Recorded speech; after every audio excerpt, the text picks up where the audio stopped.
Navneet company quick and learn ધોરણ 7 વિષય computer chapter પહેલું એનું સ્વાધ્યાય જોઈએ.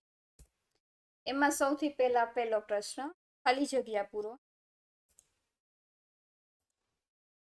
એમાં પહેલી ખાલી જગ્યા જોઈએ. એક જ નામ હેઠળ સંકળાયેલી માહિતીને ખાલી જગ્યા કહે. સાચો જવાબ આવે છે ફાઇલ. ફાઇલને એક નામ એટલે કે ખાલી જગ્યા આપીને સેવ કરવામાં આવે છે. શું આપીને સેવ કરવામાં આવે છે? તો કે ફાઇલનું નામ આપીને સેવ કરવામાં આવે છે. ત્રીજું, ખાલી જગ્યા ફાઇલ દર્શાવે છે. આઇકન છે એ શેનું છે? કે વર્ડ ફાઇલનું. પછી ચોથું આઇકન છે એ શેનું છે? કઈ ફાઇલ છે? પેન્ટ ફાઇલ છે. પાંચમી ફાઇલ છે એ શેની છે? તો કે પાવર પોઈન્ટ. છઠ્ઠું છે એક સરખા પ્રકારની ફાઇલના સમૂહને શું કહે છે? એને ફોલ્ડર કહે છે. સાતમું, ખાલી જગ્યા ફોલ્ડરની અંદરના ફોલ્ડરને ખાલી જગ્યા કહે. ફોલ્ડરની અંદર ફોલ્ડર હોય એને સબ ફોલ્ડર કહેવાય. આઠમું, ખાલી જગ્યા ફાઇલ છે તો આ ફાઇલને ટેક્સ્ટ ફાઇલ કહેવાય. કેવી ફાઇલ કહેવાય? નવમું, ખાલી જગ્યા ફાઇલ દર્શાવે છે. આ ફાઇલને વર્ડપેડ ફાઇલ કહેવાય. WordPad file. 10મું, ખાલી જગ્યા દર્શાવે છે આને ફોલ્ડર કહેવાય. 11મું, ખાલી જગ્યાનો ઉપયોગ કરી બનાવેલી બધી ફાઇલ અને ફોલ્ડર જોઈ શકો છો. તો કે ફાઇલ એક્સપ્લોરર. જેટલી ફાઇલ બનાવેલી હોય એ બધી જ ફાઇલ ક્યાં દેખાશે? File explorer. 12મું, ખાલી જગ્યા સિલેક્ટ કરેલ લાઇબ્રેરી, ફોલ્ડર અથવા તો ફાઇલનું એડ્રેસ, લોકેશન અથવા તો પાથ દર્શાવે તો એડ્રેસ બાર. 13મું, ખાલી જગ્યાનો ઉપયોગ ફાઇલ અથવા તો ફોલ્ડર શોધવા માટે થાય છે. Search box. 14મું, ખાલી જગ્યા તમારા કોમ્પ્યુટરમાં બધી ફાઇલ અને ફોલ્ડરનું માળખું દર્શાવે છે. જવાબ આવે છે નેવિગેશન પેન. 15મું, તમે ફાઇલ એક્સપ્લોરર ખોલશો ત્યારે નેવિગેશન પેન ઉપર એ ડિફોલ્ટ સિલેક્શન શું હશે? તો કે ક્વિક એક્સેસ. 16મું, વિન્ડોઝમાં ખાલી જગ્યામાં તમે ફાઇલ અને ફોલ્ડર ગોઠવીને સ્ટોર કરી શકો છો. જવાબ આવે છે લાઇબ્રેરીમાં.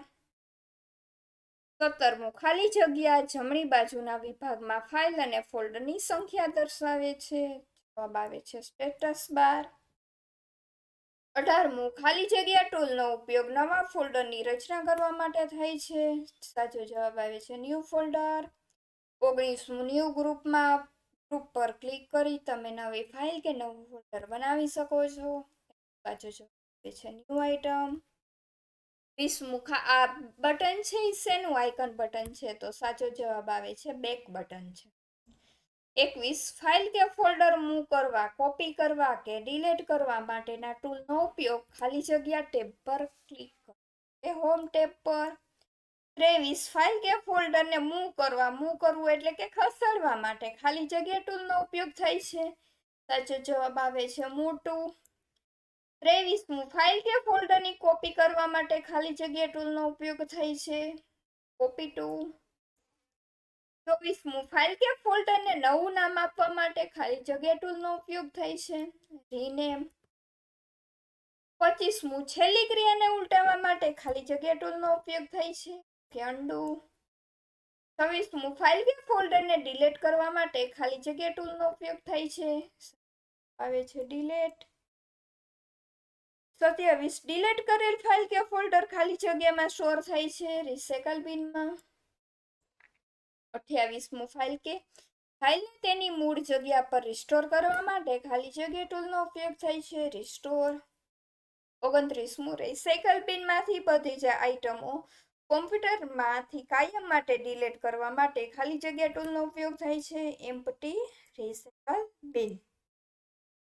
ત્યારબાદ મેઇન પ્રશ્ન બીજો, નીચે આપેલા નામ અને કાર્ય જણાવો. તો પેલા આઇકનનું નામ છે ન્યૂ ફોલ્ડર. તેનું કાર્ય છે નવા ફોલ્ડરની રચના કરવા માટે.